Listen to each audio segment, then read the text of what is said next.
KPK meminta maaf atas kekeliruan secara prosedur menetapkan anggota TNI aktif sebagai tersangka dalam kasus korupsi di Basarnas. Kasus korupsi yang melibatkan Kabasarnas Marsikal Madya Henry Alfiandi tersebut akan diserahkan kepada Puspom TNI untuk kemudian diproses hukum di peradilan militer.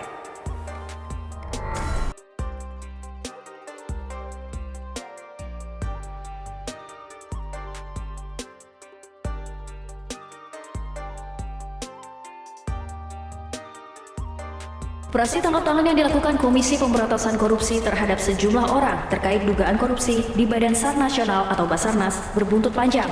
KPK menetapkan Marsikal Madya Henry Alfiandi dan anak buahnya, Koordinator Staf Administrasi atau Korsmin Kabasarnas, Letnan Kolonel Arif Budi Cahyanto sebagai tersangka.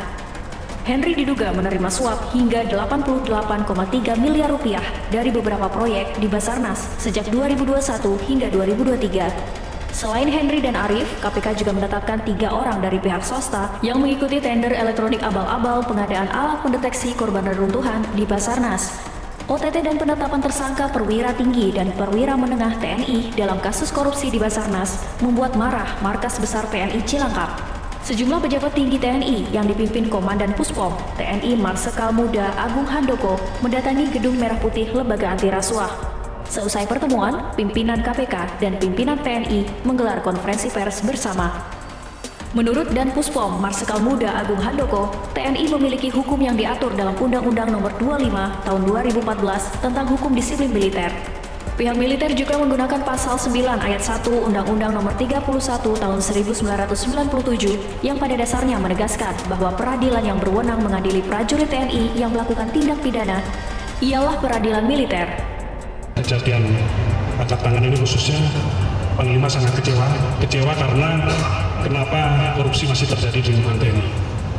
Jadi itu yang perlu ditegaskan, dan Panglima sangat komit dengan masalah penegakan hukum khususnya korupsi yang perlu rekan-rekan catat semua dalam proses penyelesaian untuk prajurit TNI yang terlibat di permasalahan ini. Kita dari penyidik aparat hukum di lingkungan TNI akan melaksanakannya dengan transparan.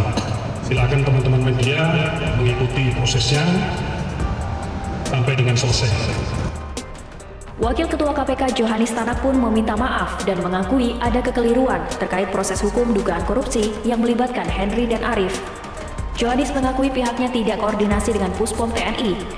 Menurut Pasal 42 Undang-Undang Nomor 30 Tahun 2002 tentang KPK, bahwa lembaga ini berwenang mengkoordinasikan dan mengendalikan penyelidikan, penyidikan, dan penuntutan tindak pidana korupsi yang dilakukan bersama-sama oleh orang yang tunduk pada peradilan militer dan peradilan umum. Ada kekeliruan kehilafan dari tim kami yang melakukan penangkapan. Oleh karena itu kami dalam rapat tadi sudah menyampaikan kepada teman-teman TNI, kiranya dapat disampaikan kepada Panglima TNI dan jajaran TNI atas telepon ini kami mohon dapat dimaafkan, dan ke depan kami akan berupaya kerjasama yang baik antara TNI dengan KPK dan aparat penegak hukum yang lain dalam upaya penanganan pemberantasan tindak pidana korupsi. Meskipun KPK secara prosedural salah, secara substansi, baik KPK maupun TNI harus memandangnya dalam perspektif yang sama, bahwa dugaan korupsi yang melibatkan perwira TNI di Basarnas harus diproses secara hukum hingga tuntas. Ketika KPK menetapkan Marsikal Madya Henry Alfiandi dan Letnan Kolonel Arif Budi Cahyanto sebagai tersangka, itu artinya KPK telah menemukan cukup bukti yang memenuhi unsur tindak pidana korupsi.